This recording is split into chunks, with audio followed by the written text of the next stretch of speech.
नमस्कार, मैं निशी शर्मा। स्वागत है आपका जनप्रवाद में। राष्ट्रीय जनतांत्रिक गठबंधन ने राष्ट्रपति उम्मीदवार के नाम पर आखिरकार अब मोहर लगा दी है। भारतीय जनता पार्टी की अगुवाई में झारखंड के पूर्व राज्यपाल और ओडिशा से आने वाली आदिवासी नेता द्रौपदी मुर्मू को राष्ट्रपति चुनाव में उम्मीदवार बनाया है। यदि मुर्मू चुनाव जीतती हैं, तो वो देश की पहली आदिवासी राष्ट्रपति होंगी। कई नामों पर चल रही चर्चा के बीच भाजपा ने मुर्मू को ही राष्ट्रपति पद के लिए उम्मीदवार क्यों बनाया है? ऐसे कई सवाल आपके दिमाग में चल रहे होंगे, जिनका जवाब हम आपको बताएंगे।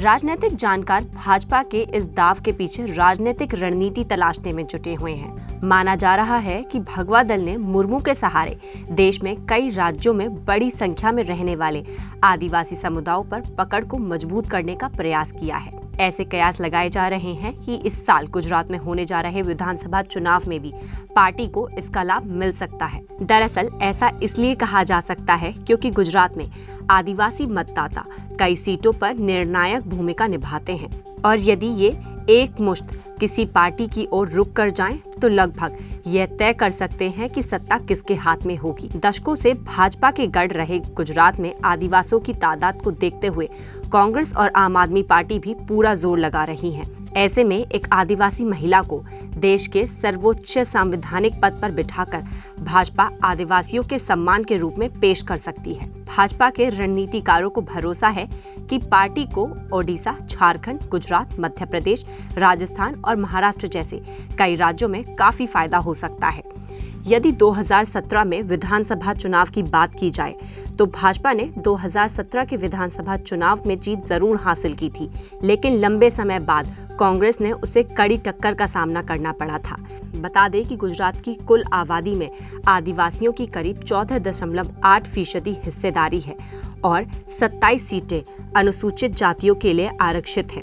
2017 में भगवा दल आधी सीटों पर कमल नहीं खिला पाया था। परंपरागत रूप से गुजरात में आदिवासी वोटर पर कांग्रेस की अच्छी पकड़ रही है।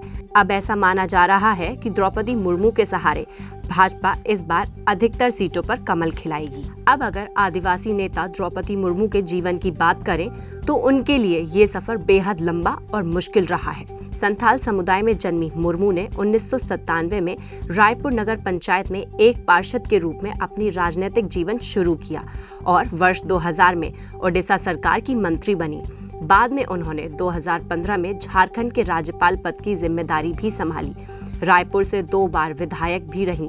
मुर्मू ने 2009 में तब भी अपनी विधानसभा सीट पर कब्जा जमाया था, जब वीजद ने राज्य के चुनाव से कुछ हफ्ते पहले भाजपा से नाता तोड़ लिया था, जिसमें मुख्यमंत्री नवीन पटनायक की पार्टी विजय के जीत दर्ज की थी। 20 जून 1998 में जन्मी मुर्मू झारखंड की पहली महिला राज्यपाल बनने का भी गौरव रखती हैं। बेहद पिछड़े और दूर दराज जिले के ताल्लुक रखने वाली मुर्मू ने गरीबी और अन्य समस्याओं से जूझते हुए भुवनेश्वर के रामदेवी महिला कॉलेज से कला में स्नातक किया और ओडिशा सरकार में सिंचाई और बिजली विभाग की एक कनिष्ठ सहायक के रूप में अपना करियर शुरू किया था। मुर्मू को 2007 में ओडिशा विधानसभा द्वारा वर्ष के सर्वश्रेष्ठ विधायक के लिए नीलकंठ पुरस्कार से सम्मानित किया गया था।